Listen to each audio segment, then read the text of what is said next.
Selamat datang di channel saya. Di video kali ini, saya akan membahas tentang IPO perusahaan PT Sinatang Mandiri Tbk atau bisa disingkat dengan kode emiten yaitu MINE, aktivitas penunjang pertambangan dan penggalian lainnya. Nah, ini adalah perusahaan pertambangan ya teman-teman ya, yang cukup menarik teman-teman.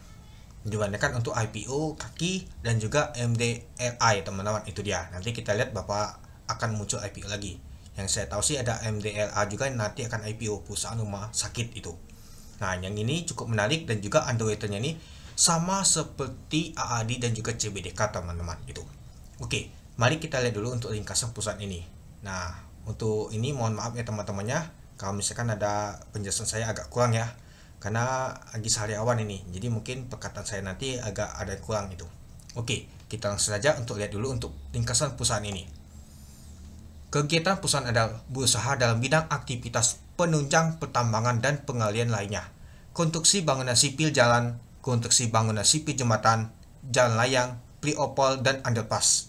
Konstruksi gedung lainnya, konstruksi bangunan sipil lainnya, YTDDL, konstruksi bangunan sipil pertambangan, penyiapan lahan, penyewaan alat konstruksi dengan operator, aktivitas penyewaan dan sewa guna usaha tanpa hak opsi mesin dan peralatan konstruksi dan teknik sipil, dan aktivitas penyewaan dan sewa guna tanpa hak opsi mesin pertambangan dan energi serta peralatan. Perusahaan telah melaksanakan seluruh kegiatan usaha yang tercantum dalam pasal 3 anggaran dalam dasar perusahaan, kecuali untuk penyewaan alat konstruksi dengan operator dan aktivitas penyewaan dan sewa guna tanpa hak opsi mesin pertambangan dan energi serta peralatannya. Saat ini perusahaan melakukan aktivitas jasa penunjangan pertambangan nikel di Morowali, Sulawesi Tengah, dan Wedah, Maluku Utara. Jasa penunjang pertambangan yang dilakukan perusahaan dilakukan melalui perjanjian kontrak antara perusahaan dengan pembeli kerja. Untuk alamat emiten di Tuswali Tower, Lantai 5 Unit G, Distrik 8 SCBD, Lot 28, Jalan Jenderal Sudirman, Komplek 52-53, Kecamatan Kebayan Baru, Jakarta Selatan 12190. Untuk situs perusahaan emiten ini yaitu http://www.sinatangmandiri.com. Nah, itu dia teman-teman untuk ringkasan perusahaan ini. Ya, kalau kita sih perusahaan ini kan tentang nama tuh jasa penunjang pertambangan. Ya, baik itu pertambangan nikel, mungkin batu bara dan lain-lain teman-teman itu. Oke, kita lanjut. Nah, ini dia teman-teman landasan budaya perusahaannya. Ya, ada Senergi terus. Nah, ini dia teman-teman. Nah, seperti ini kalau kita sih ada nikel ya teman-temannya, mungkin dia penunjangan yang lainnya untuk penggalian juga itu. Nah, ini adalah aktivitas untuk perusahaannya teman-teman, pekerjaannya itu. Oke, kita masuk ke informasi perusahaan IPO. Jumlah saham ditawarkan adalah 612.665.300 lembar saham. Dari total saham dicatatkan yaitu 15%. Harga penawaran dari 200 sampai 216. Untuk dana diperoleh sekitar 122 miliar sampai 132 miliar. Untuk pendanaan awal yaitu di tanggal 25 Februari sampai 27 Februari tahun 2025. Untuk pendanaan umum yaitu di tanggal 4 Maret sampai 6 Maret tahun 2025. Untuk pencatatan saham yaitu di tanggal 6 Maret tahun 2025. Untuk pencatatan saham di Bursa Efek Indonesia di tanggal 10 Maret tahun 2025. Untuk underwriternya yaitu LG Trimega Sekuritas Indonesia Tbk masuk ke papan utama. Nah, kalau saya lihat sih ini masuk papan utama karena asetnya itu lumayan besar banget teman-teman, 1 triliun ke atas kalau nggak salah itu. Oke, kita lanjut ke rencana penggunaan dana ini. Dana yang diperoleh nanti dari hasil pendanaan umum perdana saham ini setelah dikurangi biaya emisi seluruhnya akan digunakan untuk yang pertama sekitar 48% untuk belanja modal, yaitu pembelian alat berat baru untuk mendukung kegiatan operasional perusahaan. Yang kedua, sekitar 11% untuk pembelian aset tetap berupa tanah dan bangunan milik Shinjo Jeffrey Sumendap yang saat ini menjabat sebagai komisaris utama dan pemegang saham pengendalian perusahaan. Nah, jadi rencana penggunaan nanti, dan ini nanti perusahaan ini membeli kepada pengendali dan nanti teman-teman milik Shinjo Jeffrey dia itu. Sisanya akan digunakan perusahaan untuk modal kerja perusahaan, itu dia. Oke, kita lanjut ke struktur pemegang saham. Sebelum IPO nilai nominalnya 100 per saham. Kalau kita lihat tadi itu dia pas IPO 200 sampai 216. Artinya cukup menarik. Kenapa? Ya, jadi kalau kita sih PSP-nya tuh atau pemegang untuk pengendali itu bahwa cuan hanya 100% teman-teman, masih kecil teman-temannya, bahwa satu kali cuannya. Beda seperti perusahaan lain, misalkan harganya nilai nominalnya itu 25, kadang 10, kadang 50, ini 100 teman-teman. Nah ini agak sedikit yang cukup menarik teman-teman. Itu artinya dia bisa diangkat lagi, mungkin tambah sesi 4 kali atau 5 kali biasanya, nanti kita lihat aja itu. Nah kalau kita sih ada PT Mita Berkarya Sukses Selalu yang pemegangnya lumayan banyak teman-temannya. Nah ada Shinjo Jepri Sumedap. Nah inilah yang tadi nanti teman-teman dan di poin nanti mau beli tanahnya teman-teman itu, lalu masyarakat. Nah jadi jumlah modal ditetapkan dari stok penuh ada sekitar 4 miliar teman-teman, yang cukup lumayan besar juga teman-teman itu dia. Oke, kita lanjut. Nah, pembatasan atas saham yang dikeluarkan sebelum penahanan umum. Berdasarkan surat pernyataan yang dibuat oleh Shinjo Jepri Sumedang pada tanggal 5 Desember tahun 2024, dinyatakan bahwa Shinjo Jepri Sumedang tidak akan mengalihkan pengendalian perusahaan melalui MBSS sampai dengan sekurang-kurangnya 12 bulan setelah pernyataan pendaftaran dalam angka peran umum saham menjadi efektif. Tidak terdapat persetujuan persyaratan yang diharuskan oleh instansi berwenang terkait dengan penahanan umum penahanan saham perusahaan ini. Nah kalau kita sih biasa sih ada POJK ya teman-temannya tahun 2017 biasanya. Ini enggak sama sekali teman-teman. Artinya dan ini mungkin dalam catatan saja teman-teman, tidak boleh mengalihkan untuk sahamnya itu. Oke, kita lanjut. Nah, ini adalah struktur kepemilikan perusahaannya teman-teman. Shinjo Jepri Sumedap ini paling banyak pegang di sini teman-teman, perusahaan utamanya yaitu PT Mita Berkarya Sukses Selalu itu. Ada Sami Laung Sumedap juga ini. Nah, jadi ya kalau kita sih pengendalinya tetap Shinjo Jepri Sumedap ini teman-teman, yang paling banyak itu. Oke, kita lanjut lagi. Nah, kita lihat dulu nama tuh 8 posisi keuangannya. Nah, kalau kita sih untuk aset lancar dulu ya, di tahun 2021 ke tahun 2022 mengalami peningkatan. Ini dalam jutaan rupiah nanti teman-temannya ya. Jadi tambahin aja nilainya jutaan ini teman-teman. Lalu di tahun 2022 ke tahun 2023 meningkat lumayan juga teman-teman, hampir 100% ya. Di tahun 2024 meningkat lagi untuk aset lancarnya. Coba kita lihat untuk aset tidak lancarnya. Di tahun 2021 ke tahun 2022 sedikit menurun, di tahun 2023 meningkat, di tahun 2024 meningkat ya itu. Nah lalu kalau kita sih total asetnya dari tahun ke tahun mengalami peningkatan, apalagi di tahun 2024 meningkatnya itu lumayan besar banget teman-teman. Ya kalau kita sih 1,5 triliun ini teman-teman untuk asetnya, total asetnya itu. Lalu kita lihat untuk liabilitas jangka pendeknya teman-teman. Nah kalau kita sih dari tahun ke tahun untuk utangnya ini mengalami kenaikan ya teman-temannya. Nah untuk jangka pendek, untuk jangka panjangnya kalau kita lihat sih mengalami ini dari tahun 2021 ke tahun 2022 mengalami penurunan, di tahun 2023 meningkat, dan di tahun 2024 meningkat ya. Nah jadi kalau kita perhatikan sih untuk total liabilitasnya dari tahun ke tahun mengalami peningkatan.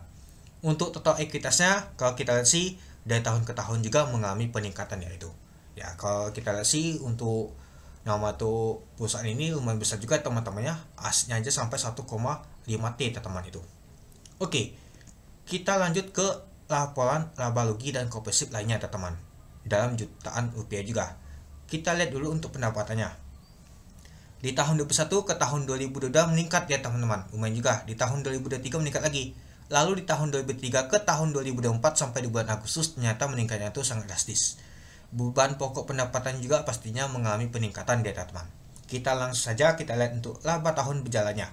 Kalau kita lihat sih di tahun 2021 ke tahun 2022 meningkat. Di tahun 2023 meningkat juga dia, 100% meningkatnya nih. Nah, coba kita bandingkan di tahun 2023 ke tahun 2024 sampai di bulan Agustus. Kalau kita lihat sih meningkatnya itu hampir 4 kali atau 3 kali dia teman-teman. Atau kenaikan itu hampir 300% itu. Nah, coba kita lihat untuk rasio keuangannya teman-teman. Berapa sih untuk pertumbuhannya? Nah, kita lihat di sini saja.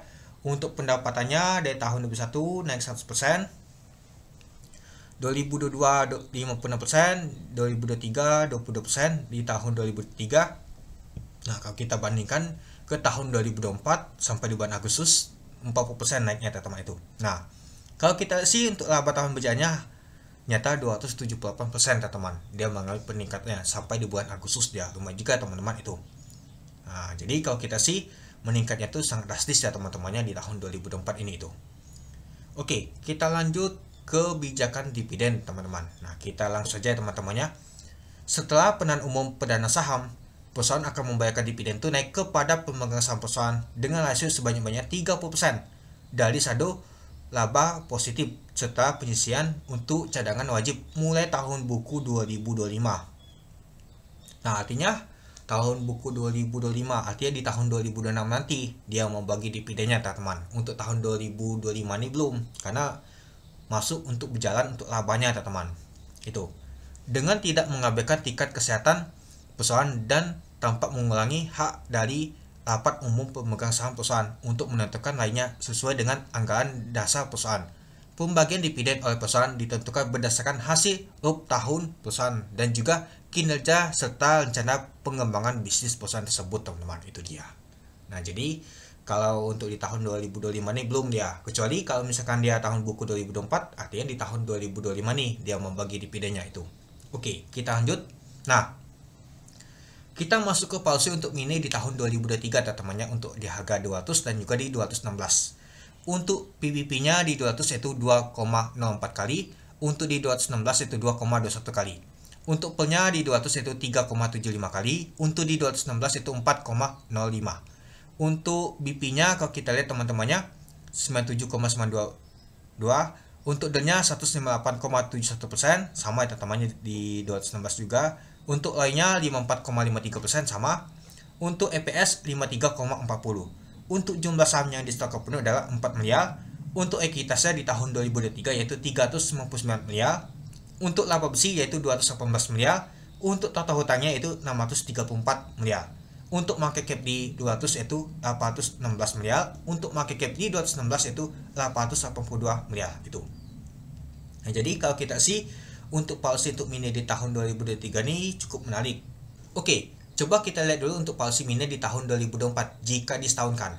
Untuk di harga yang sama ya teman-temannya di 200 dan juga di 216.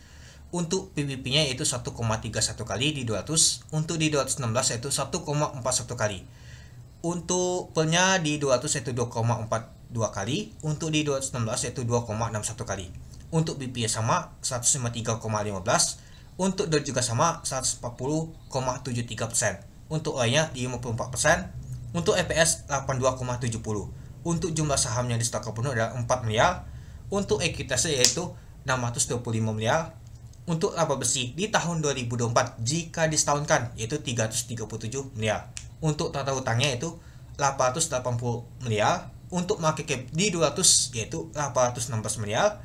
Untuk market cap di 216 yaitu 882 miliar. Nah, jadi kalau kita lihat teman-temannya untuk policy untuk mini di tahun 2024 ini cukup menarik banget dibandingkan di tahun 2023. Nah, yang menurut saya yang cukup menarik tuh ini, teman-teman. Dia aja bisa dapat laba bersih aja sekitar ini, teman-teman. Artinya untuk dana IP itu aja kecil dia. Harusnya sih bisa sih kalau dia mau minta harga yang dana deploy itu lumayan besar harusnya. Apalagi kalau kita untuk asetnya aja jumbo nih, teman-teman, perusahaan jumbo ini nih. Tapi dia hanya butuhnya 120 miliar tadi, teman-temannya, sampai 135 miliar, nggak terlalu besar, teman-teman. Sedangkan kalau kita untuk labanya aja lumayan besar, teman-teman. Itu yang menurut saya sih cukup menarik sih untuk saham untuk mini ini itu. Oke, kita lanjut lagi. Nah, kita masuk kesimpulan. Yang pertama, kinerja perusahaan saham ini dari tahun 2021 ke tahun 2024 selalu meningkat sangat drastis dari segi pendapatan. Yang kedua, tujuan penggunaan dana digunakan untuk belanja modal dan modal kerja. Yang cukup menarik, teman-temannya. Tapi ya, yang sedikit kurang menarik tadi itu ya untuk beli tanah kepada pengendali ya, teman-teman itu. Yang ketiga, untuk underweight dari IPO saham ini adalah LG. Baru aja ngawal IPO saham AAD dan juga CBDK sukses. Bisa buat begal dia, teman-teman. Oke, mari kita lihat dulu, teman-temannya. Ini dia. Nah, kalau kita lihat di tahun 2018 semua itu A kecuali DIPA. Untuk di tahun 2019 yaitu enggak A ya, teman-teman itu. Di tahun 2021 kalau kita sih hanya APS saja 1 kali ALB. Untuk tapak 5 kali A. Untuk di tahun 2022 kalau kita sih kecuali GoTo yang tidak A ya, teman-teman itu. Nah, untuk di tahun 2023 kalau kita lihat sih untuk MBMA sama PKTL hanya ditutup 11%. Sisanya Maha, Cyber dan juga Mutu bisa A ya, teman-teman. Nah, untuk di tahun 2024 NES ditutup di 19%, mau menyentuh AA. Untuk golop 1 kali ALA, untuk AAD 3 kali ALA, untuk CBDK bisa 5 kali ALA dia itu. Nah, jadi kalau kita lihat sih untuk trik ikutnya teman-temannya untuk LG ini cukup menarik. Tapi kalau kita belajar dari AAD dan juga CBDK, ketika dia sudah begel mau keempat kalinya itu si LG itu buangan teman-teman. Nah, jadi ya mungkin kita akan waspada di hari keempatnya. Biasanya kalau begal dia buangan dia teman-teman, dia maka taking profit si underwaternya itu. Yang keempat, IPO saham ini policy itu tergolong sedikit murah teman-teman, yang cukup menarik banget kalau kita lihat tadi teman-teman, itu dia. Yang kelima, IPO saham ini akan barengan sama IPO saham kaki. Kalau kita lihat untuk jadwal saat ini, pastinya akan cukup ramai ikut mini dibandingkan saham kaki teman-teman. Apalagi bisnis usaha tentang pertambangan IPO saham ini yang cukup jelas ya teman-teman itu. Apalagi kalau kita lihat untuk nama labanya tadi aja lumayan besar ya teman itu.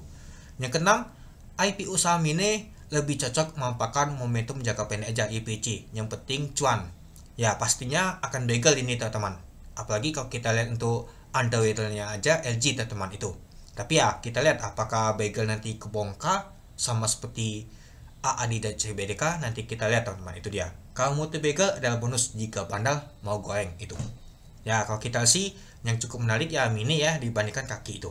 Nah ini kalau teman-teman adanya mau buka nama itu KB Public Sekuritas ya teman-temannya, silakan teman-temannya. Nah silakan teman-teman hubungin teman saya. Nah, ini adalah link daftar untuk CB Public Sekuritas. Ya mungkin teman-teman akan lihat nanti anten di hari pertama siapa, pastinya akan dapat CP atau MG atau sekuritas yang lain seperti YB dan juga OD, kadang SL juga dapat teman-teman. Ya CP ini sering banget juga dipakai oleh nama tuh bandar juga teman-teman. Apalagi ya kita lihat sih seperti Latu aja kemarin tuh yang di FC aja yang guyur sampai jatuh ke bawah si CP teman-teman itu. Nah kalau teman-teman mau ikut mau daftar silakan, gratis juga, minimal depo tuh 3 juta aja ya teman-temannya. Nah jika mau sudah daftar silakan hubungi Pak Alis ya, ini nomor WA nya, bilang dapat dari YouTube Kolapis. Nah nanti kita teman-teman nanti masuk ke grup WA nya teman-teman, bahas saham IPO, saham akan naik, trading, mau curhat gebetan teman-teman atau selingkuhan silakan. Yang jelas kita akan nama tuh maka pembahasan tentang saham teman-teman itu. Nah ya bagi teman-teman yang mau masuk ya teman-temannya, nah, ini juga ada promo katanya teman-teman. Kalau buka akun nama tuh Public Sekuritas dapat 1000 lembar saham KB Bank teman-teman itu. Nah ini periodenya sampai 31 Desember tahun 2025, tapi harus buka rekening dana nasabah LDN nya yaitu KB Bank itu aja. Kan lumayan juga sih, dapat nama tuh bonus sahamnya langsung jual, cuan pastinya itu. Oke, mungkin itu dulu ya teman-temannya untuk pembahasan untuk saham ini teman-teman. Ya kalau menurut saya sih cukup menarik banget ini saham pertambangan. Pastinya bisa kasih cuan untuk THL kita nih teman-teman. Ya moga aja ini adalah THL kita teman-teman untuk di lebaran nanti, dan juga kita bisa bagi-bagi rezeki THL kepada orang yang membutuhkan seperti keluarga kita, saudara kita itu. Oke, mungkin itu dulu ya teman-temannya untuk video saya. Oke, sekian dulu video saya. Terima kasih menonton. Salam cuan.